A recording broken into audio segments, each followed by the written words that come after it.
were going to be taking it to Florida to camp at our daughter's wedding venue. I would not have believed that was going to be a thing, but here we are. We are headed to the venue now, and we'll be there until the wedding is complete. So we're actually staying in a little beyond, one day beyond. So we'll be there Wednesday. Today's Wednesday, Thursday, Friday, Saturday, and we leave on Sunday. So 4 to 5 days. We are gonna stay there until she's married. That's the plan. There's no situation where these two are getting away with not getting married this week. Is that why we're there? Just to make sure that it happens? If that's the case, I think we're in trouble. Here we are, guys, at Peacefield Farms. There's a main house and a garage here, and we are scooted right up against it. Not every wedding venue invites the mother and father of the bride to come and camp on their property, but this one did. Mm-hmm. There's also probably very few wedding venues you'd probably even want to camp at. This one was perfection. I've heard the term Moochdocking before, and I think what it is just kind of like what Boondockers Welcome does to some degree, that you just park in somebody's driveway and plug in. And the hosts here, John and Emma at Peacefield, said, sure, yeah, you just give you a cord, we'll plug in here. So we just plugged into a regular 110 outlet, and we're set up. We did come with a full freshwater tank, and we came with our black and gray empty, but we do have an outlet that we're using, although we didn't need it very much. It's nice with the shorter winter days to be able to top off the battery, but there's no heat required here at this location. We didn't use any heat at night. And last night, the food truck was here, and so the food truck parked behind us here, and he unplugged us, and it didn't matter. He just unplugged us, plugged him in, and when he was done, he was kind enough to plug us back in. Yeah. When we got here, we were pretty much told we could go anywhere. So how did we pick our site? Well, first of all, you can see this is a nice patch of shade pretty much all day. So that was nice.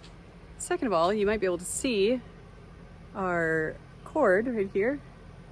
Yeah, so we have our standard, like our yellow electrical cord, and then we have a blue extension, and then Sherri, because she is wise, said just bring another extension cord just in case. And we did need that. Like for a home, it's not an RV, it's not a 30 amp cord, it's just a regular extension cord to make it a little bit further. And that worked well. So we had water here for Irma and washing our hands after petting the cows and the pigs, and we could plug in right there.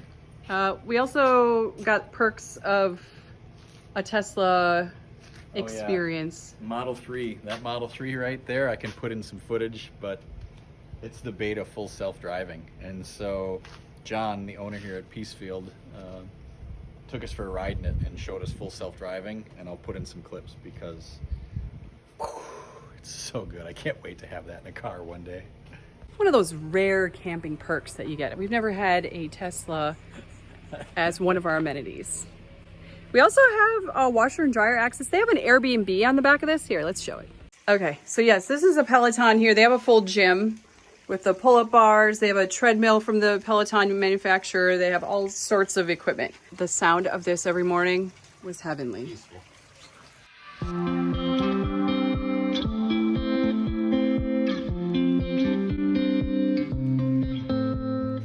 So we did not bring our outdoor shower enclosure or the basin that we used to capture the water.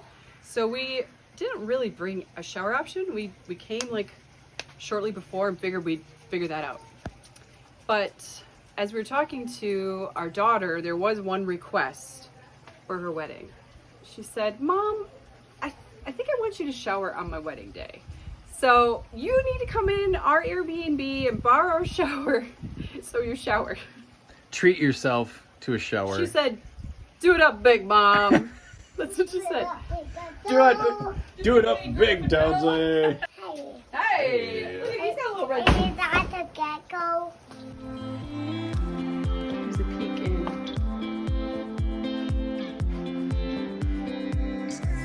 Oh, it's so amazing. When they arrived, it said almost married.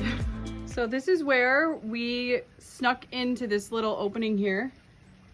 We actually backed it in mostly, but then fine-tuned it with the movers to get it right in alongside the trees and this, I think it's irrigation down here below. But you can see the reception was actually just down there in the pavilion.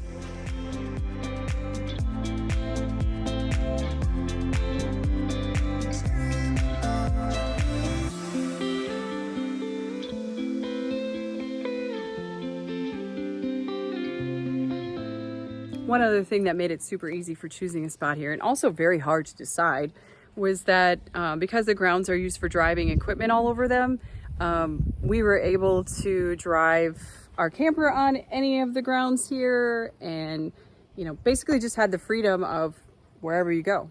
And we looked ahead to the weather too, and it looks like it's supposed to be a little cooler and a chance of rain.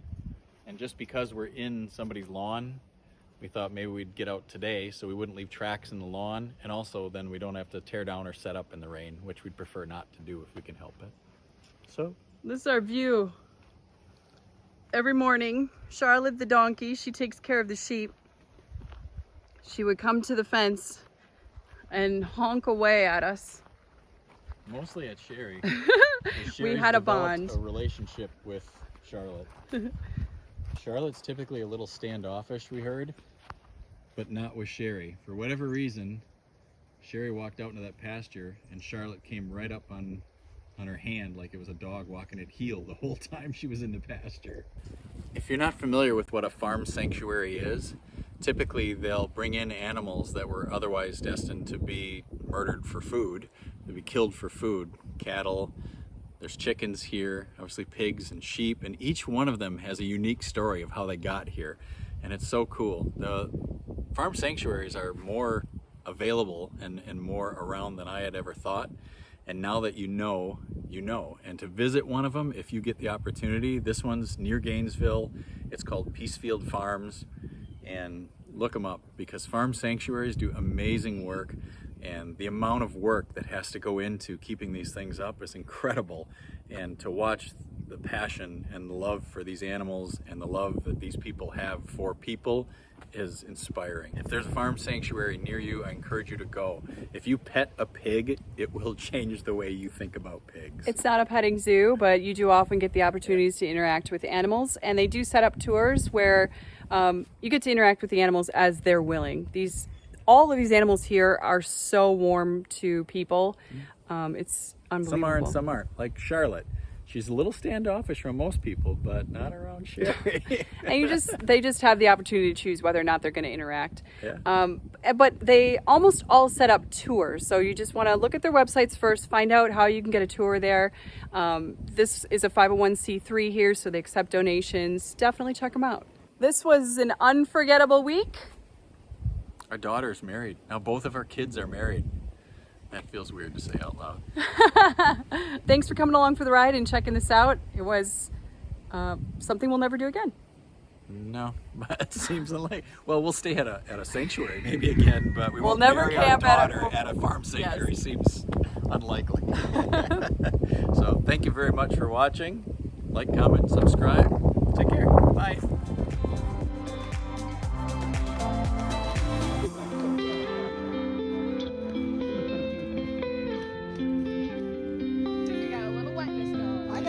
I'm getting wet.